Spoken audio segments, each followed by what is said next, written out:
ഞാനും എൻ്റെ ഫ്രണ്ടും മെഡിക്കൽ കോഡിങ് പഠിക്കുന്നുണ്ട് കേട്ടോ. അപ്പോൾ എൻ്റെ ഫ്രണ്ട് എന്ന് പറഞ്ഞാൽ അവൾ ഗൾഫിലാണ് പഠിക്കണത്. അപ്പോൾ ഞങ്ങളെ പഠിപ്പിക്കണ മാം ബഹ്റൈനിലാണ് കേട്ടോ. അപ്പോൾ ഞങ്ങൾ ഇവിടെ നാട്ടിൽ നിന്ന് ഞങ്ങൾ ഒരുമിച്ച് പ്ലാൻ ഇട്ടിട്ട് മാമിലോട്ട് ഈ ഗിഫ്റ്റ് എത്തിച്ചു. അപ്പോൾ ഞങ്ങൾ രണ്ടുള്ള പേരാണ് കേട്ടോ കേക്കിൽ കൊടുത്തിട്ടുള്ളത്. ഞങ്ങളൊരു കേക്കും അതുപോലെ 2 ഡയറി മിൽക്കും ഒരു ഫ്രെയിമായിട്ട് കൊടുത്തത് ഞങ്ങൾ മൂന്നാളും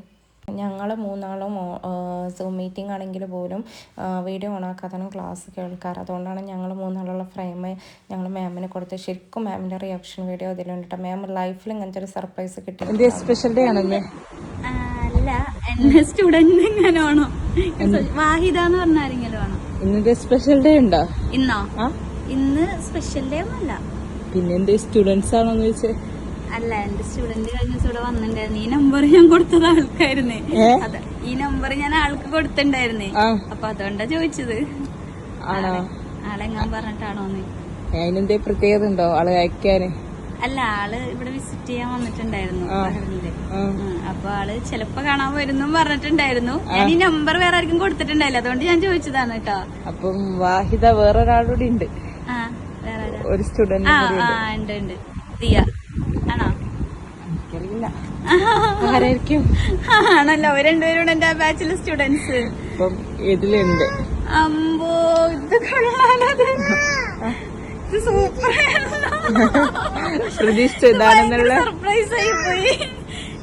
ആള് കാണാൻ വരുന്നൊക്കെ പറഞ്ഞിട്ടുണ്ടായിരുന്നു, പക്ഷെ പറ്റിയില്ല. ഇന്ന് ഞാൻ ക്ലാസ്സില് വീഡിയോ എടുക്കണം, അവർക്ക് അയച്ചു കൊടുക്കണ്ടിട്ട് ഞാൻ ഈ നമ്പറിൽ വിളിച്ചപ്പോഴേ എനിക്ക് അയ്യോ. അപ്പൊ ഇന്നലെ റിട്ടേൺ പോയി, കാണാൻ വരാൻ പറ്റിയില്ല എന്നൊക്കെ പറഞ്ഞിട്ടുണ്ടായിരുന്നു.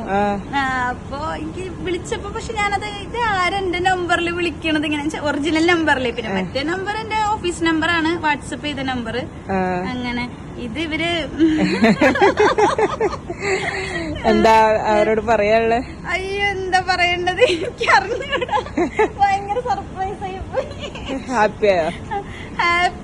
പക്ഷെ ഞാന് വാഹിദനെ കാണും എന്നുള്ളൊരു പ്രതീക്ഷയിലായിരുന്നു. ആള് പറഞ്ഞിട്ടുണ്ടായിരുന്നു കാണാൻ വരാന്നൊക്കെ. പക്ഷെ ദിയേം കൂടെ ഇതിന്റെ പിറകിലുണ്ടെന്ന് എനിക്ക് അറിയില്ലായിരുന്നു കേട്ടോ, ഒരിക്കലും അറിയില്ലായിരുന്നു. എന്തായാലും എന്താ പറയാ, ശരിക്കും മിസ് ചെയ്യണേ. അവര് വന്നാ മതിയായിരുന്നു. ഹാപ്പി എന്തായാലും ഹാപ്പി. പക്ഷെ എനിക്ക് ഇപ്പോഴത് വിശ്വസിക്കാൻ പറ്റില്ല, കാരണം അവള് ഇന്നലെ തിരിച്ചു പോയതല്ലേ. അപ്പൊ ഇങ്ങനെ ഒരു പണി ഒപ്പിച്ചിട്ടുണ്ടാവും എനിക്ക് അറിയില്ലായിരുന്നു. ഇന്നലെ വന്നിരുന്നു ഇവിടെ. ആള് ബഹ്റൈനിൽ വിസിറ്റ് ചെയ്യാൻ വന്നിട്ടുണ്ടായിരുന്നു. അപ്പൊ എന്നെ കാണാൻ വരാന്നൊക്കെ പറഞ്ഞിട്ടുണ്ടായിരുന്നു. അപ്പൊ നമ്മള് ഓക്കെ വരികയാണെങ്കിൽ എന്തായാലും കാണാം, ഷുവർ ആയിട്ടും കാണാന്നൊക്കെ വിചാരിച്ചിരിക്കുവായിരുന്നല്ലോ. അപ്പൊ ഇന്ന് ക്ലാസ് അറ്റൻഡ് ചെയ്തു. അപ്പൊ എന്നോട് പറഞ്ഞു എനിക്ക് കാണാൻ വരാൻ പറ്റിയില്ല കേട്ടോ, അങ്ങനെ മോൾക്ക് എന്തോ സുഖമില്ല എന്നൊക്കെ പറഞ്ഞു. അങ്ങനെ പക്ഷെ ഇങ്ങനത്തെ ഇതൊന്നും നമ്മള് ഭയങ്കര സർപ്രൈസ് ആയി പോയി. എന്തായാലും ഹാപ്പിയാണ്. നാളെ ക്ലാസ്സിൽ കയറട്ടെ, ബാക്കി അപ്പം കൊടുക്കണം. ഓക്കെ, ഇത് പൊളിച്ച്. ഓക്കെ, ശരി.